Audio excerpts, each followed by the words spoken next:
ஒவ்வொரு நாளும் இந்த வீழ்ச்சி இருக்கதான் செய்யும். ஆனா ஒண்ணு மட்டும் தெரிஞ்சுங்க, இந்த வீழ்ச்சியை அது உங்களை ஜெயிக்கவே ஜெயிக்காது. ஒரு நாள் நீங்க அதை கண்டிப்பாக ஜெயிப்பீர்கள். மேபி ஃபர்ஸ்ட் ரவுண்ட் நீங்க விழுந்திருக்கலாம், செகண்ட் ரவுண்ட் நீங்க ஜெயிப்பீங்க, செகண்ட் ரவுண்ட் விழுந்திருக்கலாம், தேர்ட் ரவுண்ட் ஜெயிப்பீங்க. ஆனா முடிவு சக்சஸ் நம்ம கையில தான் இருக்கு. ஏன் அப்படின்னு கேட்டா, பாவம் பரிசுத்தத்தை விட பலகீனமானது, பரிசுத்தம் தான் ஸ்ட்ராங். பிசாசு இயேசு கிறிஸ்துவை விட பலகீனமானவன், இயேசு தான் ஸ்ட்ராங். அந்த இயேசு நம்ம கூட இருக்கிறாரு, அந்த இயேசு கொடுத்த பரிசுத்த ஆவியானவர் நம்ம கிட்ட இருக்கிறாரு. அப்படி இருக்கும்போது நாம கண்டிப்பா பாவத்தை ஜெயிப்போம், உன்னால முடியும். ஆனா உனக்கு தேவை என்ன தெரியுமா? கொஞ்சம் அந்த சிச்சுவேஷன்ஸ் அவாய்ட் பண்ண மட்டும் நீ தெரிஞ்சுக்கிட்டா போதும். கொஞ்சம் இப்ப உனக்கு வெறுப்பு இருக்குல்ல, நான் செய்யக்கூடாதுங்கிற எண்ணம் இருக்குல்ல, அதுக்கு ஏத்த மாதிரி இப்ப ஒரு உதாரணமா ஒரு போனை எடுக்கிற, அந்த போன்ல சில அன்வான்ட் விஷயங்களை எடுத்தா நீ பாக்குறேன்னு தெரியுது. பல நேரத்துல நீ என்ன பண்ண, வேற வழி இல்லாம அந்த போனை எடுக்கிற. ஏன்னா உன்னுடைய லைஃப் போனை பேஸ் பண்ணி வந்துருச்சு.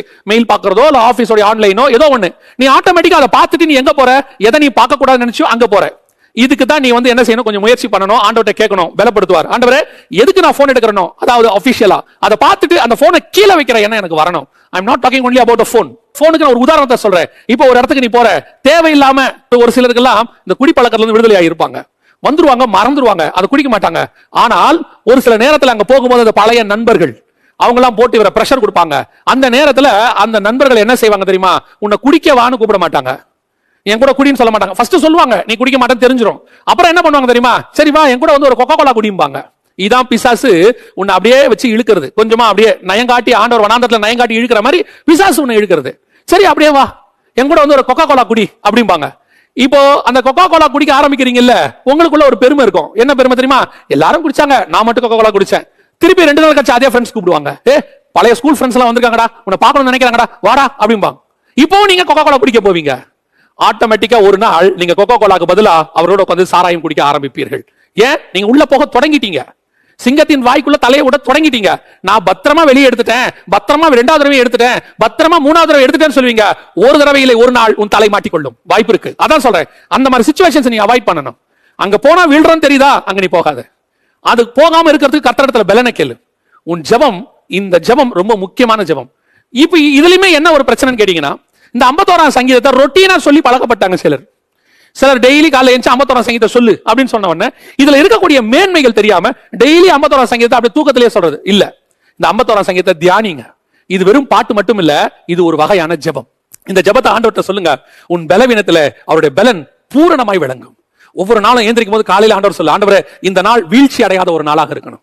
ஆண்டவரே இந்த நாள் நான் சக்சஸ் அடைகிறது, எல்லா இடங்களிலும் எங்களை வெற்றி சிறக்கம் பண்ணுகிறவர். எல்லா இடத்துலயும் உனக்கு ஆண்டவர் சக்சஸ் கொடுப்பாரு. அது கண்களையும் சக்சஸ் கொடுப்பாரு. ஏன் வாலிப பிராயத்தில் நடந்த ஒரு சம்பவத்தை சொல்லிட்டு நான் உங்களுக்கு ஜெபம் பண்ண விரும்புறேன்.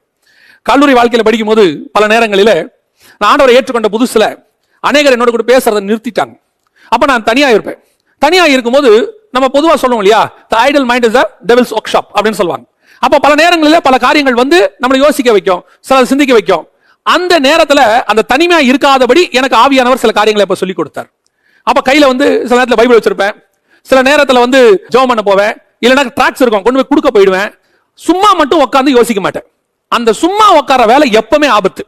உட்காந்து சும்மா சில நேரத்தில் வாலிப பிள்ளைங்களா பெற்றோர்ட்ட சொல்லுவாங்க, என்ன பண்ற, சும்மா தான் உட்கார்ந்து இருக்கிறேன். சும்மா உட்கார்றது ஆபத்து. ஏதோ ஒரு நீங்க உங்களை எப்பவுமே என்ன பண்ணணும்னா, கொஞ்சம் நீங்க உங்களை பிஸியா வச்சுக்கணும், உங்களை ஒர்க்ல வச்சுக்கணும். இந்த மாதிரி நீங்க சும்மா உட்காரும் போது அந்த வீழ்ச்சி வருது. பழச சிந்திக்க தோணும், வேற எதையாவது பார்க்க தோணும். எல்லாத்தையும் தாண்டி ஆவியில நிறைந்து ஒவ்வொரு நாளும் காலையில பரிசுத்த ஆவியில நிறைந்து நல்ல ஜெபம் பண்ணுங்க, நல்ல வேத வசனத்தை வாசிங்க. இது ரெண்டும் உங்க ஆவிக்குரிய வாழ்க்கைக்கு பெஸ்ட் எக்ஸசைஸ் மட்டும் இல்ல, நல்ல பலனும் கூட.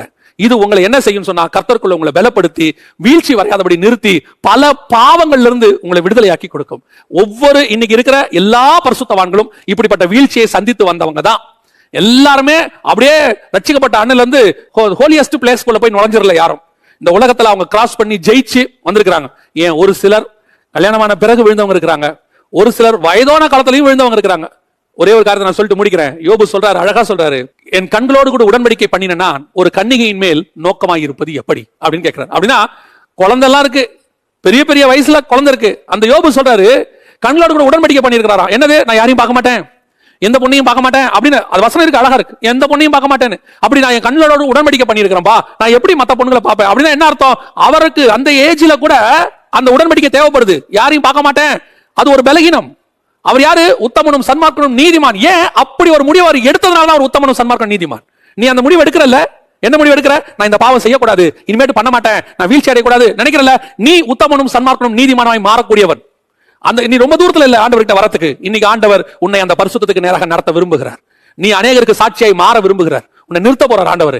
வீழ்ச்சி இன்னைக்கு முடிவுக்கு வருது. கர்த்தர் உன்னை தூக்கி நிறுத்த போறார்.